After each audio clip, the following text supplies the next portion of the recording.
¿sí?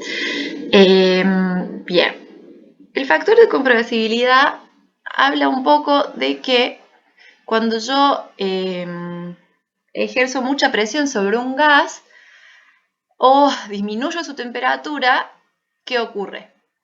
Si yo presiono mucho un gas o le disminuyo mucho su temperatura. ¿Alguien sabe?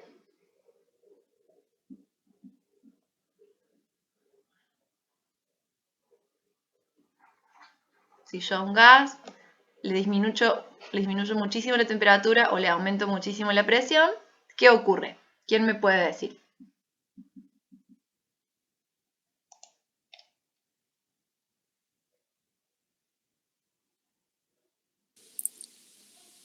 Profe, Sí, ¿le escucho? ¿me escucha? Sí, sí, claro.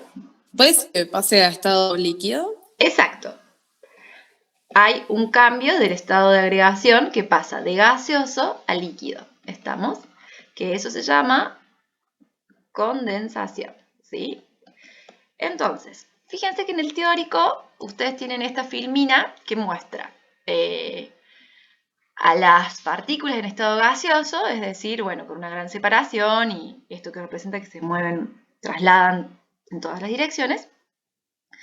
Y luego muestran esta otra filmina donde lo que se está ejemplificando acá es que se le está ejerciendo una presión o se están, sí, ejerciendo una presión a este sistema y los gases pasan a un estado líquido. Entonces eso nos está dando idea, ¿sí?, de que las dos aproximaciones que hacemos siempre para describir un gas ideal no son válidas, ¿sí? Porque por un lado, ¿sí?, si veo que algo que estaba en estado gaseoso pasa a estado líquido, eso quiere decir que hay fuerzas, ¿sí?, lo que caracteriza el estado líquido, que es un estado condensado que se le llama, ¿sí?, hay fuerzas de atracción que mantienen a las partículas, ¿sí?, bueno, en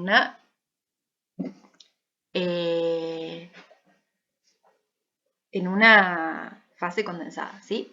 Y por otro lado, al líquido yo no puedo ejercerle presión infinitamente, ¿sí? O sea, en la medida que yo presione voy a ver que no puedo disminuir más su volumen y eso se llama que tiene la propiedad de ser incompresible, ¿sí? O sea, no lo puedo comprimir. Y esto tiene que ver con que la otra, ¿sí? A ver, lo vamos a dibujar acá, la otra aproximación que habíamos dicho, incompresible, nos indica que evidentemente las moléculas o los átomos no tienen un volumen despreciable, ¿sí? Porque si no puedo comprimir más a esa muestra, entonces significa que están ocupando un volumen en el espacio, o también a eso le llamamos que hay una repulsión que hace que yo no pueda juntar más a esas moléculas, ¿sí? Bien, entonces eso es lo que ocurre en las muestras reales. Las fuerzas de atracción no son despreciables, el volumen no es despreciable, y eso hace que el volumen real, ¿sí?, sea diferente del volumen ideal. Entonces, el factor de compresibilidad, o Z, no es más ni menos que un cociente de este tipo, ¿sí?, donde si Z es igual a 1, significa que el volumen real es muy parecido al volumen ideal. ¿Estamos? Si nosotros vamos al teórico, vamos a ver que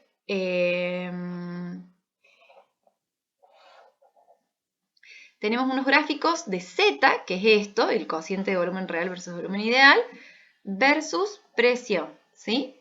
Donde, por lo general, lo que se grafica acá es 1, ¿sí? O sea, cuando Z es 1, estoy teniendo un gas que se comporta idealmente, ¿sí? Y lo que vamos a ver es que algunas de las formas que pueden tomar estos gráficos, ¿sí?, es de este estilo, ¿sí? No sé. Eso quiere decir que, bueno, hay alguna condición en la cual Z es cercano a 1 y después hay unas condiciones de presión en las cuales Z es menor a 1 y otras en las cuales Z es mayor a 1. En este gráfico decimos que cuando Z es menor a 1, ¿sí?, eso significa que este cociente es menor a 1. Entonces les pregunto a ustedes, para que este cociente sea menor a 1, ¿qué tiene que ocurrir? ¿Quién tiene que ser más grande y quién tiene que ser más chico? ¿Alguien me puede decir? Tiene que ser más grande el volumen ideal. Exacto, el volumen ideal tiene que ser más grande que el volumen real. ¿Estamos? Esto de alguna manera, ¿sí? Si el volumen real es más chico que el volumen ideal, no sé si lo dije bien antes, ¿sí? Pero es correcto lo que vos decís, significa que de alguna manera el volumen que yo describiría con la ley de los gases ideales no va a ser el que yo voy a predecir con este, porque las fuerzas de atracción son importantes y es como que van a disminuir levemente el volumen de ese gas. ¿Estamos? Entonces decimos que cuando z es menor a 1, ¿sí? Es decir, todo por acá, decimos que las fuerzas de atracción no son despreciables o vemos que se manifiesta que las fuerzas de atracción están ahí y hacen que el volumen sea más chico, el volumen real, ¿sí?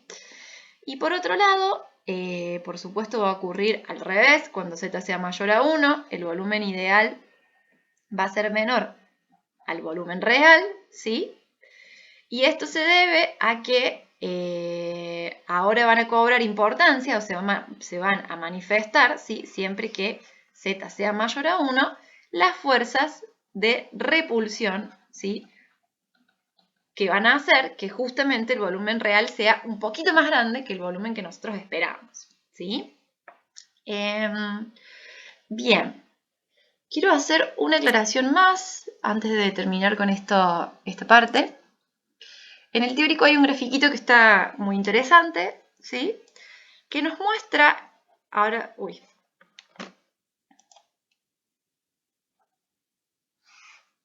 que nos muestra cómo es el factor de compresibilidad Z, ¿sí? Que recordemos que era esta cociente entre volumen real y volumen ideal, ¿sí? Eso es Z, a distintas temperaturas, ¿sí? Déjenme buscar el gráfico para que lo vean. ¿Dónde está? Lo vimos el otro día. Acá está. Miren, le voy a hacer zoom. Este es un gráfico que está en el teórico, ¿sí? En la filmina.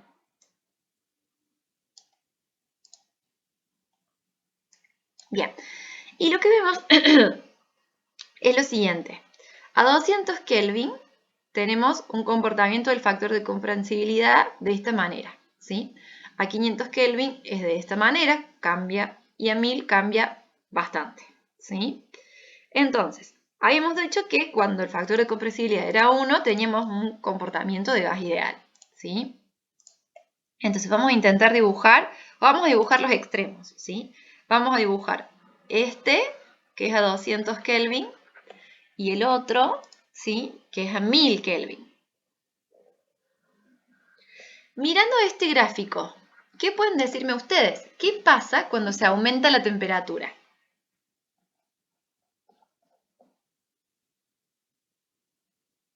¿Qué ocurre con el factor de compresibilidad?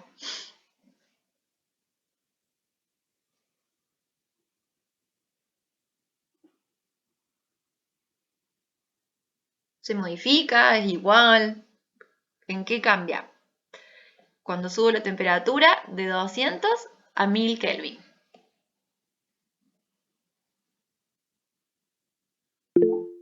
A ver, ¿alguien contestó algo? Vamos a ver.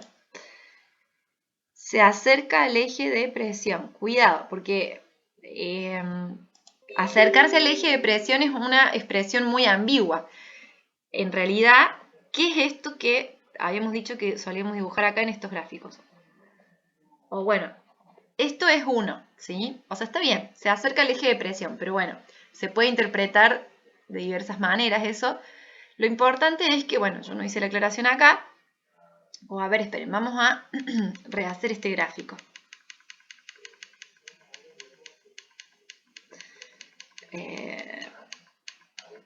Simplemente lo quiero rehacer para recalcar esto, ¿sí? Este es el eje de presión, este es el eje de Z. Y cuando Z es 1, ¿sí? Decimos que tenemos el comportamiento de gas ideal, ¿sí? Entonces, los que habíamos dibujado recién era una curva de comportamiento del factor de compresibilidad para un gas a 200 Kelvin y otra ¿sí? A 1000 Kelvin. ¿Estamos? Entonces, más que acercarse al eje de presión, que no está incorrecto lo que decís, pero por ahí no termina de ser preciso, es que hay una zona, ¿sí?, donde Z se acerca a 1, ¿sí? Entonces, eso significa que hay a mayores temperaturas, ¿sí?, hay un rango de presiones a donde el gas, o sea, un mismo gas, ¿sí?, recordemos que estamos siempre analizando un gas X, ¿sí?, va a tender a comportarse como un gas ideal, ¿estamos? ¿Y bajo qué condiciones lo va a hacer? Bueno, si yo miro el gráfico, ya dijimos, a altas temperaturas. Y mirando el gráfico vamos a ver que además no es para cualquier valor de presión que el gas se va a comportar como un gas ideal, sino a bajas temperaturas, ¿sí? Perdón, a bajas presiones. Ay, chicos, estoy mal hoy. Entonces, a altas temperaturas y a bajas presiones, ¿sí?, vemos que en este caso específico el factor de compresibilidad se acerca más a un valor de 1, es decir, que el volumen real se acerca al volumen ideal. Y esto tiene que ver con que en estas condiciones de altas temperaturas y bajas presiones, ¿sí?, significa, bueno, para empezar, si tengo bajas presiones, que, como veníamos discutiendo recién, por ejemplo, la frecuencia de colisiones con las paredes del recipiente, ¿sí?, son bajas. Eso quiere decir, de alguna manera, que el camino que va a tener una molécula, ¿sí?, antes de chocar con el recipiente y también con sus vecinas, va a ser más bajo, ¿sí? Entonces, eso de alguna manera permite que no haya tanto lugar para las fuerzas de repulsión, porque no se van a encontrar tanto, entonces no se van a manifestar las fuerzas de repulsión, ¿sí? Y por otro lado, si hay una gran temperatura, vemos que del modelo cinético de los gases hay una expresión que dice que la energía cinética promedio es 3 medios de la constante de Boltzmann por la temperatura. Cuidado que esto significa energía cinética promedio. Esto quiere decir que a temperaturas altas, la energía cinética promedio de las moléculas es mucho mayor. Eso hace que tengan una mayor movilidad, mayor velocidad promedio, si se quiere, y por lo tanto no sean tan efectivas las fuerzas de atracción, ¿sí? Que, como dijimos, si bien están, justamente no son despreciables, a altas temperaturas se pueden despreciar, ¿sí? Entonces,